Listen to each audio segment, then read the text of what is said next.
ادا کرتے تھے.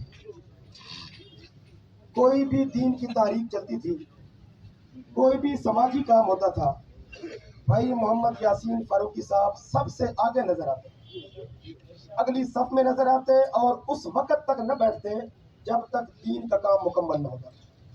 ان کی سیاست بھی دین کے لیے تھی، ان کی سماجی خدمات بھی دین کے لیے تھی. ہم نے 1997 سے آج 2021 تک کبھی ان کو اپنے مفاد کے لیے بھاگتے نہیں دیکھا، اللہ کے دین کی سربلندی کے لیے بھاگتے دیکھا.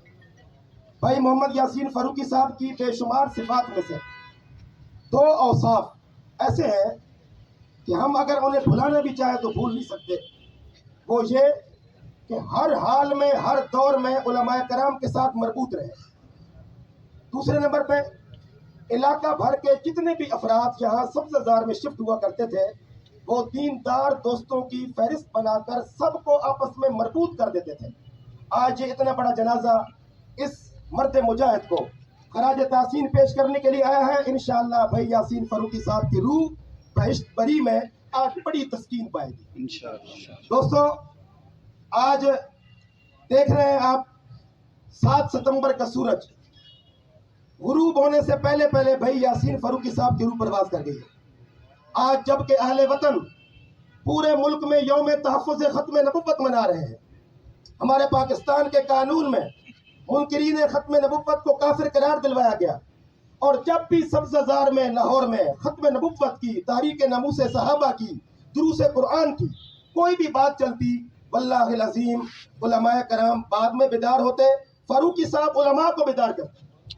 سب سے پہلے تشریف لے جاتے شیخ الحدیث حضرت مولانا محب النبی صاحب دامت برکاتہم العالیہ کے پاس، اور کہتے استاد جی یہ کام ہو گیا، یہ کام ہو گیا، علاقے کے لوگوں کو خبردار کرنا چاہیے. یقین جانیے ہماری آنکھیں بعد میں کھلتی تھیں، اس بندے کی آنکھیں پہلے کھل جاتی.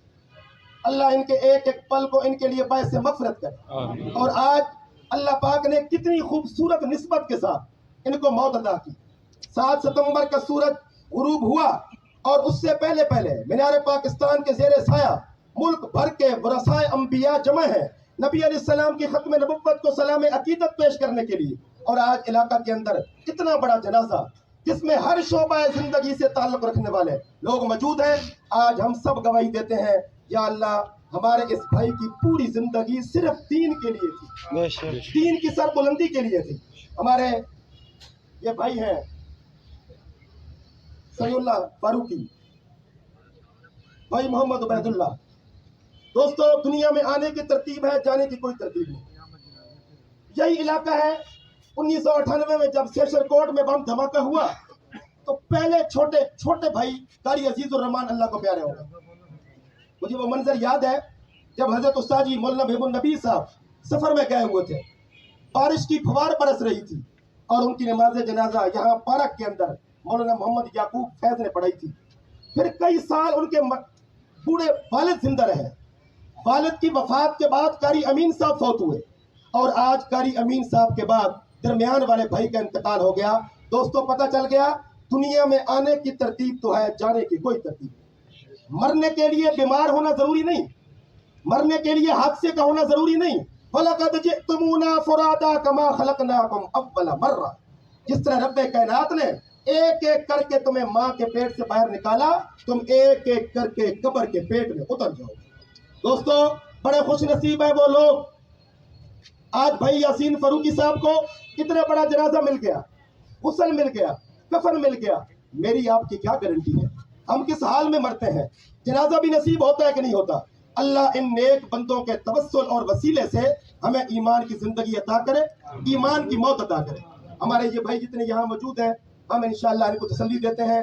بھائیو، ضابطہ خدا بندی کا نہ کوئی توڑ ہو سکتا ہے، نہ کوئی مقابلہ ہو سکتا ہے. انشاءاللہ جس طرح ہمارے جذبات دامے درمے قدمے سخن بھائی محمد یاسین فاروقی صاحب کے ساتھ تھے، اس سے کہیں بڑھ کر انشاءاللہ ان کی اولاد کے ساتھ بھی رہیں گے. ہماری ہمدردیاں، ہمارا اوڑھنا بچھونا، ہماری خوشی غمی انشاءاللہ اس خاندان کے ساتھ ہے. اللہ تعالیٰ بھائی صاحب کی مغفرت فرمائے، ان کے درجات کو بلند فرمائے. ان کے اہل خانہ کی طرف سے اعلان ہے، بھائی محمد یاسین فاروقی صاحب کے ساتھ علاقہ کے لوگوں میں سے یا باہر کے علاقہ کے لوگوں میں سے کسی کے ساتھ کوئی بھی لین دین کا معاملہ ہو، انشاءاللہ اہل خاندان ایک ایک پائی کے ذمہ دار ہے. لیکن دوستو، یہ تو بات ہے شرعی. میں آپ کو ایک ذاتی مشورہ دیتا ہوں, آج ہم کسی کو معاف کریں گے تو کل خالق ہمیں بھی معاف کرے گا. دوستو, دنیا کے اندر انسان کی مختلف طبیعتیں ہوتی ہیں, مختلف حالات ہوتے ہیں. آج اللہ کے اس نیک بندے کو صرف اور صرف اس لیے معاف کر دیں, اس کا اوڑھنا بچھوڑنا نبی کی ختم نبوت کے لیے تھا. اس کے صدقے اللہ تعالیٰ پھر ہمیں بھی معاف کریں گے. آپ تمام حضرات کا بہت بہت شکریہ, آپ تشریف لائے ہیں. یہ ہمارا مذہبی فریضہ بھی تھا, اور انشاءاللہ ہم اس نیک آدمی کے اس نماز جنازہ کے موقع پر عہد کرتے ہیں, دین کے حوالہ سے کوئی بھی آواز کہیں سے بھی لگے گی, ہم لبیک کہتے ہوئے آگے بڑھیں گے. اس لیے کہ یہ جائیدادیں, یہ اولادیں, یہ منصب, یہ جاہ و جلال سب کچھ دنیا میں رہ جانے والا ہے. نبی کی محبت قبر کی دہلیز تک جانے والی ہے. نبی کا عشق پل صراط پہ کام آنے والا ہے, اور انشاءاللہ نبی علیہ الصلوۃ والسلام کی محبت جنت کی دہلیز تک ہم سب کو پہنچائے گی. اللہ تعالیٰ ہمارے بھائی کے درجات بلند فرمائے, اور ہم سب کو اہل خانہ کو صبر جمیل عطا فرمائے.